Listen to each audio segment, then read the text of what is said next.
بسم اللہ الرحمن الرحیم۔ السلام علیکم ناظرین، میں طارق اسماعیل ساگر آپ کی خدمت میں بہت اہم گزارشات کے ساتھ حاضر ہوں۔ ناظرین کرام، اگر دیکھا جائے تو اس وقت مولانا فضل الرحمان کے ساتھ پنجابی کی مثال کے مطابق اللہ تعالیٰ معاف کرے کتے والی ہو رہی ہے۔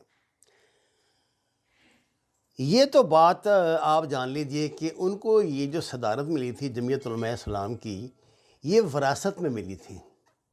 وہ مولانا شیخ الحدیث مولانا مفتی محمود کے صاحبزادے ہیں۔ مفتی محمود صاحب قیام پاکستان کے بعد اس کے جمعیت علماء اسلام کے جو اصل میں جمعیت علماء ہندی تھی، اور پاکستان بننے کے بعد جو ادھر پاکستان میں لوگ رہ گئے وہ جمعیت علماء اسلام بن گئی، اور جو انڈیا والی ہے جو دیوبند مدرسے سے وابستہ ہیں وہ جمعیت علماء ہندی کہلاتی ہے۔ ناظرین کرام، اس بات میں کوئی شک نہیں، اگر آپ تعصب سے مبرہ ہو کر دیکھیں تو جمعیت علماء ہند کی بہرحال ایک آزادی کی تحریک ہے۔ ان کے خیالات، افکار اور ان کے نظریات سے بدقسمتی سے مسلمانوں نے بہت نااتفاقی کی، کیونکہ قائد اعظم کی شخصیت میں اتنا سحر تھا، وہ اتنے سچے انسان تھے کہ جب قائد اعظم بولتے تھے انگریزی بولتے تھے۔ آپ اندازہ کریں، میرا خیال ہے 2 یا 3% بھی لٹریسی ریٹ نہیں ہوگا مسلمانوں کا اس وقت۔ وہ ان کی انگریزی تقریر مسلمانوں کو سمجھ آ جاتی تھی۔ خدا جانے کیا سحر تھا اس بندے کی پرسنالٹی میں۔ اللہ نے اپنے اس مرد مومن کو، اپنے اس پراسرار بندے کو کن نوازشات کے ساتھ مسلم امت میں بھیجا تھا۔ قائد اعظم اس صدی کے، گزشتہ صدی کے سب سے بڑے لیڈر تھے۔ میں بالکل تعصب سے بات نہیں کر رہا۔ میں نہیں جانتا کہ کوئی ایسا انگریز مورخ ہو جس نے انہیں خراج عقیدت پیش نہ کیا ہو۔ کوئی مذہبی آدمی نہیں تھے، کوئی مذہبی شخصیت نہیں تھی، اس بات میں کوئی شک نہیں۔ مجھے مولانا عبدالستار خان نیازی نے خود یہ بات بتائی تھی کہ انہیں علم نہیں تھا کہ یہ جو شاہی مسجد ہے لاہور کی، اس کے جورسڈکشن، اس کی وہ نماز والی جگہ کہاں سے شروع ہوتی ہے، تو آپ جوتوں سمیت تھوڑے اندر آ گئے تھے۔ آپ نے کبھی، مجھے مولانا عبدالستار خان نیازی نے، اللہ تعالیٰ ان کو غریق رحمت کرے، خود یہ بات بتائی تھی کہ وہ اس زمانے میں یہ جو ان کی تھی اسٹوڈنٹس لیگ، اس کے تھے جنرل سیکرٹری، تو انہوں نے کہا کہ میں نے ان سے کہا کہ قائد اعظم آپ مہربانی کریں داڑھی رکھ لیں، جس میں انہوں نے مجھے ڈانٹتے ہوئے کہا تھا کہ وہ گاندھی جیسا نہیں بننا چاہتے، وہ منافقت نہیں کر رہے، وہ جو جیسے ہیں اپنی قوم کو ایسے ہی دکھائی دینا چاہتے ہیں، اور جو اسلام ہے وہ داڑھی میں نہیں ہے، اسلام دلوں کے اندر ہے، اپنے دماغ میں، اپنے خیالات میں ہے۔ اور دنیا نے دیکھا کہ مسلمانوں کی نشت ثانیہ کو ایک بندے نے اس دور میں جب خلافت بھی ختم کر دی گئی تھی، دنیا پہ سچ ثابت کر کے دکھایا۔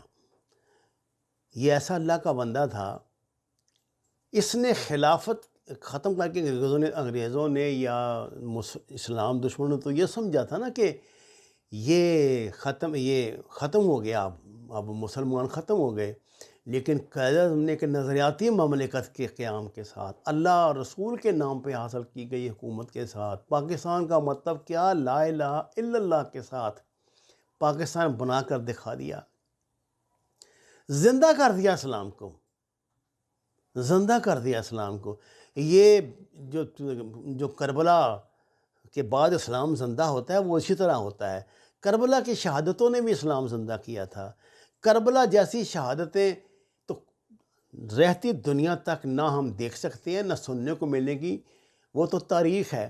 لیکن میں مثال سے کہتا ہوں کہ 40 لاکھ جانوں کی جو کربلا یہاں پہ برپا ہوئی تھی بر صغیر پاک و ہند نے، اس نے بتا دیا کہ اگر اللہ کے نام پہ اللہ کا انعام حاصل کرنا ہے تو کم از کم اتنی قربانیاں دینی پڑتی ہیں۔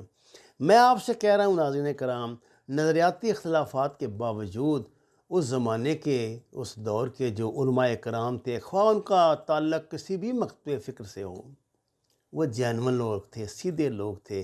ان کو اس طرح کی سیاستوں کا پتہ نہیں تھا جیسی سیاستیں یہ جو 1962 میں انہوں نے جو ایک نظریہ پیش کیا تھا، اسلامی نظریاتی کونسل کا جب قیام عمل میں آیا، اس کے بعد سے جس قسم کے علماء کرام، سیاسی علماء کرام ہمیں دیکھنے کو مل رہے ہیں، یہ سیاسی علماء کرام تو اب انڈیا میں نہیں تھے. بہرحال یہ ان کی کنٹینیوٹی ہے. یہ لوگ اپنے آپ کو جمعیت علماء ہند کا تسلسل قرار دیتے ہیں. صرف ایک ریزمبلنس ہے ان میں. جس طرح وہ قیام پاکستان کے مخالف تھے، اس طرح آج تک پاکستان بننے کے 73 سال بعد تک بھی ان کے وہی نظریات ہیں. اسے افسانہ نہ جانی، یہ تاریخ ہے. میں ان دنوں نوائے وقت میں تھا جب مفتی محمود صاحب نے بیان دیا تھا کہ ہم پاکستان بنانے کے گناہ میں شامل نہیں تھے، اور خود مولانا نے اس کی تصدیق کی. خیر اینی ہاؤ، یہ ہیں وہ نظریات جن کے ساتھ یہ سیاست کر رہے ہیں، اور سیاست کر رہے ہیں بالکل سیکولر، دور دور تک دین سے تعلق نہیں سیاست کا. یہ کیا سیاست دین ہے جس میں مجھے بتائیں کس حدیث کی روح سے، قرآن کی کس آیت کے روح سے انہوں نے پی ڈی ایم بنائی ہے؟ یہ نہیں جانتے زرداری کے کردار کو، یہ نہیں جانتے نواز شریف کے کردار کو. کیا مولانا نے اس سے پہلے اس کو بھی چھوڑیں؟ یہ جو اب بل بڑی چلاکی سے انہوں نے ختم نبوت کو متاثر کرنے والا پیش کیا تھا، اس پہ مولانا نے سائن نہیں کیے، انہوں نے تسلیم نہیں کیا.